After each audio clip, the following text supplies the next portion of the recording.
नमस्कार दोस्तों, कर्मशाला आईएएस में स्वागत है आपका। टुडे हम लोग सीसेट के पैसेज की क्लास लेकर आए हैं। आज हम देखेंगे एक नया एक्सपीरियंस है स्लाइड बनाने का। ओके, हम स्टार्ट करते हैं। हिंदी इंग्लिश दोनों में है, आप जिसमें भी कंफर्टेबल हो उसको आराम से पढ़िएगा और मैं हिंदी में पढ़ता हूँ।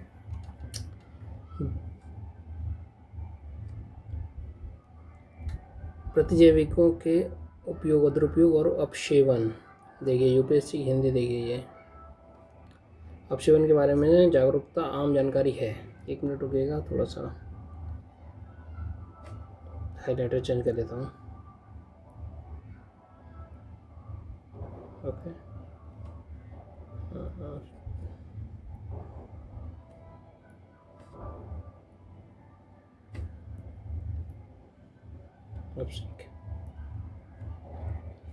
प्रतिजैविकों के उपयोग, दुरुपयोग और अपसेवन के बारे में जागरूकता आम जानकारी है। जैसे यह है कि मुर्गियाँ मुर्गियों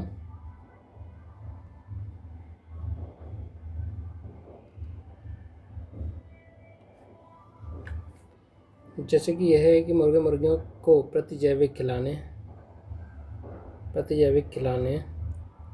का क्या असर होता है। प्रतिजैविक निर्माता कंपनियों द्वारा अपने अपशिष्ट को उपचारित न कराने से पर्यावरण पर जो असर होते हैं उनके विषय में अभी तक कुछ भी विस्तार या गंभीरता बहुत कम चर्चा की गई है।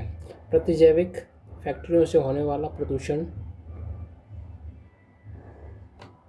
संक्रमणों को बढ़ा रहा है। औषध निर्माण संयंत्रों के चारों तरफ औषध प्रतिरोधी जीवाणुओं के होने का सबको संज्ञान है। ये कहना चाह रहा है जो प्रतिजैविक हम इस्तेमाल कर रहे हैं, एंटीबायोटिक्स जो इस्तेमाल कर रहे हैं, जो पशुओं को देते हैं, मुर्गी फार्म में देते हैं, भैंसों को देते हैं, दूध निकालने के लिए उन्हें कुछ इंजेक्शंस दिए जाते हैं, गाय को देते हैं, तो इनको जो पर्यावरण को भी नुकसान हो रहा है प्लस हम लोगों को भी इसका नुकसान हो रहा है। ठीक है, वो पता सबको है लेकिन कोई भी उसको देख नहीं रहा है, संज्ञान में नहीं ले रहा है। और जो औषध निर्माण संयंत्रों में चारों तरफ औषध प्रतिरोधी जीवाणुओं के होने का सबको संज्ञान है। ओके, अब इसका आंसर अटेम्प्ट करते हैं। कौन सा आंसर रहेगा? देखिए, निम्नलिखित कथनों में से कौन सा एक इस परिच्छेद द्वारा दिए गए सर्वाधिक युक्त व्यवहारिक संदेश को सर्वोत्तम रूप से प्रतिबिंबित करता है। ये कह रहा है इसमें जो संदेश दिया गया है वो सर्वोत्तम क्या है। जो सर्वोत्तम इसमें रिफ्लेक्ट मोस्ट लॉजिकल और जो प्रैक्टिकली मैसेज हो उसके बारे में बताया गया है। पढ़ते हैं स्टेटमेंट। उपयुक्त बाह्य प्रभावी उपचार प्रोटोकॉल लगाना आवश्यक है। अब देखिए, इसमें कुछ ऐसे स्टेटमेंट आते हैं जो हाइपर होते हैं या ऐसे होते हैं जो बहुत मतलब अगर समाज में ऐसा संभव हो लागू हो जाए तो वो चीज़ संभव नहीं है। ठीक है, इसको ध्यान रखना है। ये पैसेज हमारे जो है ऑप्शन से ही करते हैं, तभी आप सटीक आंसर के पास पहुंच सकते हो। सेकंड पढ़ो, इसको थोड़ा पेंडिंग में रखना। लोगों में पर्यावरण जागरूकता को बढ़ाना आवश्यक है। ठीक है, हो सकता है ये भी। औषध प्रतिरोधी जीवाणुओं के प्रसार को ख़त्म नहीं किया जा सकता। ये देखिए, ये कह रहा है ख़त्म नहीं किया जा सकता है। पॉजिबिलिटीज़ के साथ नेगेटिविटी आ जाए तो ये तो रॉन्ग हो जाएगा। ऐसा स्टेटमेंट कहीं से भी आ जाए कि ये काम नहीं हो सकता, उस स्टेटमेंट को आप चाहे जीएस का फर्स्ट पेपर हो या जीएस का सेकंड पेपर हो बिल्कुल गलत मान सकते हो और वो गलत होना भी चाहिए। नेक्स्ट, औषध निर्माण कंपनियों को भीड़ भरे कस्बों और शहरों से बाहर दूरस्थ ग्रामीण क्षेत्रों में स्थापित किया जाना चाहिए।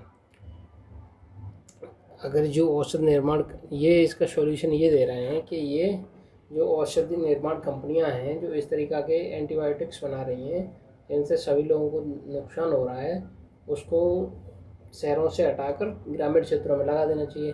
क्या यह सही रहेगा? जो चीज़ गलत है और जिससे पॉल्यूशन हो रहा है तो आप शहरों को गंदा तो कर ही रहे हैं, अब शहरों के अलावा फिर गाँव में जाकर भी गंदा करें तो वो गलत है। गाँव में लगाना इसका सॉल्यूशन नहीं है। इसका सॉल्यूशन वैसे होना चाहिए ये कि इसमें कंट्रोल किया जाए, ऐसे संयंत्र, ऐसी टेक्नोलॉजी लाया जाए जिससे ये कम नुकसानदायक हो। इसलिए हम इसको गलत मानेंगे।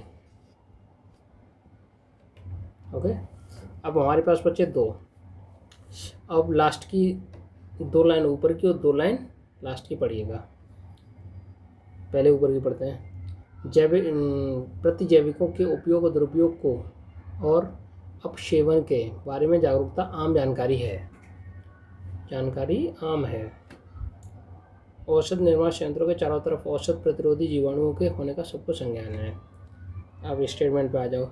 उपयुक्त वाही प्रवाही उपचार प्रोटोकॉल लगाना आवश्यक है और लोगों में पर्यावरण जागरूकता को बढ़ाना आवश्यक है। ये जागरूकता बढ़ाना आवश्यक है, ये चीज़ तो इसमें पहले से ही लिखा हुआ है कि ये जागरूकता की जो आम जानकारी है वो तो ऑलरेडी है जनता के पास। ठीक है, आम जानकारी है क्या उसके उपयोग हैं क्या दुरुपयोग हैं, लेकिन हमें जो करना चाहिए वो ये करना है कि उपयुक्त वाही प्रभावी उपचार प्रोटोकॉल लगाना आवश्यक है। कि इसका जो वाही प्रभावी उपचार है यानी फैक्ट्री से बाहर जाता है तो उस पर कोई प्रोटोकॉल लगाना चाहिए और ऐसी व्यवस्था लाना चाहिए जिससे ये आगे कम नुकसानदायक हो। तो हमारा जो सही स्टेटमेंट होगा वो होगा ए आंसर।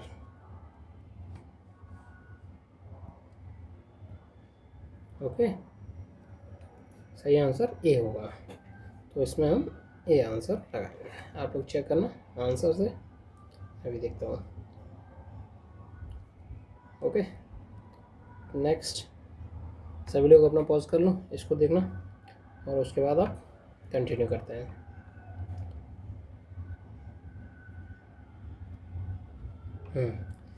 मैं आपको पैसेज पर डे आपसे पर डे कराऊँगा, 2 पैसेज पर डे कराऊँगा और आप श्योर हो जाओगे कि आप CSET में पैसेज के बेस पे आसानी से पास हो सकते हो।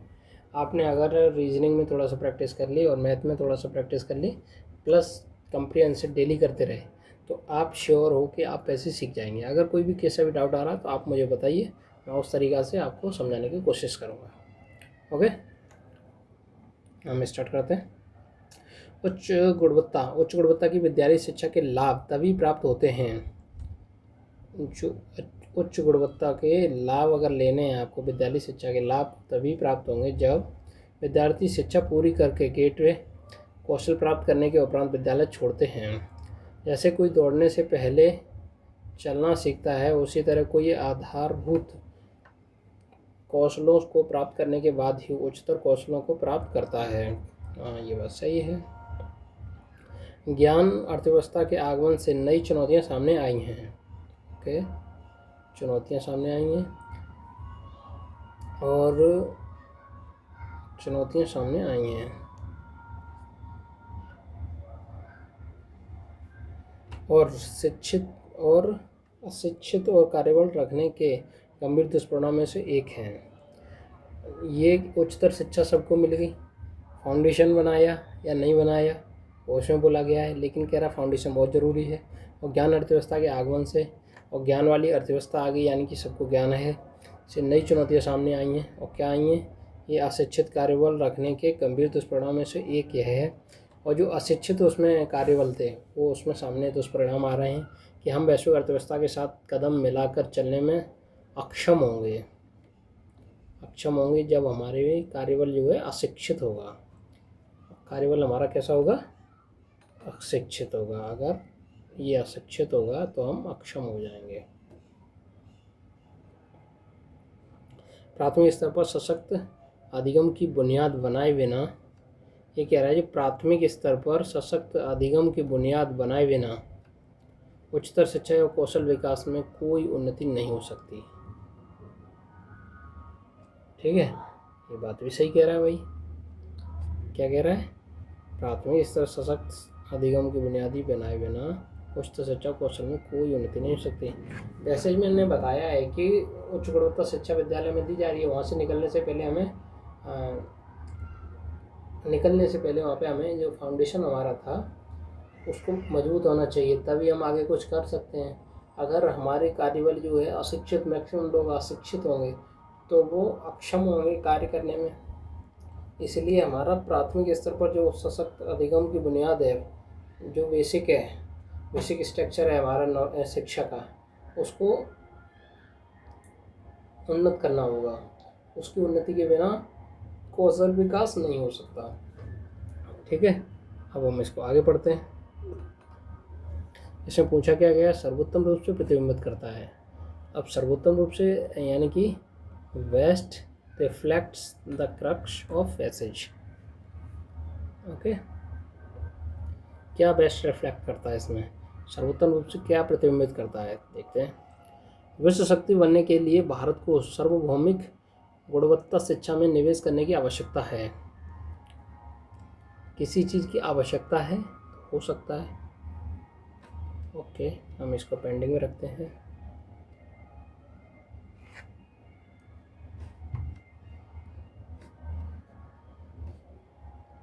भारत एक विश्व शक्ति नहीं बन सकता। ये देखिए, अभी जो मैंने आपको बताया था कि नेगेटिविटी के साथ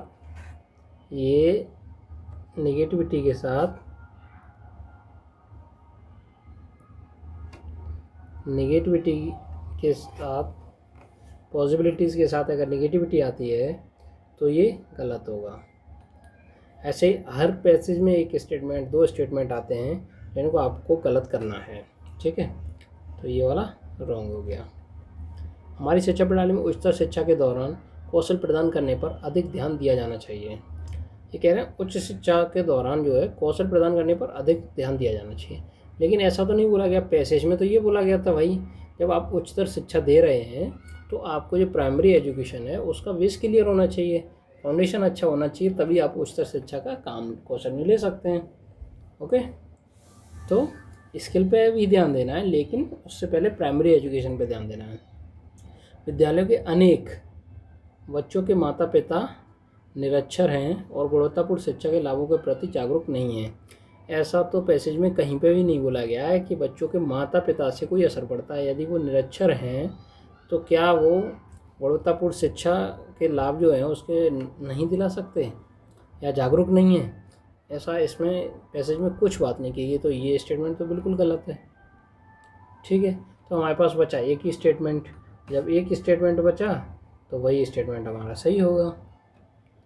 क्या है वो भी पढ़ लेते हैं। उसमें लिखा क्या है, विश्व शक्ति बनने के लिए भारत को सार्वभौमिक गुणवत्ता शिक्षा में निवेश करने की आवश्यकता है। बिल्कुल, सार्वभौमिक शिक्षा का मतलब ही ये हो गया कि सभी तरफ, प्राइमरी एजुकेशन पे भी, हायर एजुकेशन में भी, स्किल में भी, इन सभी शिक्षा में निवेश करने की आवश्यकता है। बिल्कुल आवश्यकता है, तभी हम लोग प्रोग्रेस कर सकते हैं। ठीक है, आप लोगों को कैसा लग रहा है हमारा पैसेज, आप लोग बताइए, और आगे हम आपसे कंटिन्यू पर डे 2 पैसेज लेके आएंगे, क्योंकि एग्ज़ाम काफ़ी पास आ रहा है। अब आप लोग भी ज़्यादा समय बर्बाद मत कीजिए और दो पैसेज पर डे कीजिए। आई एम श्योर आपका CSET क्वालिफाई हो जाएगा। ठीक है, और चैनल अच्छा लगे, जानकारी अच्छी लगे तो लाइक एंड शेयर सब्सक्राइब कीजिए, जिससे मैं आपके पास और भी जानकारी पहुंचा सकूं टाइम पे। Thank you very much.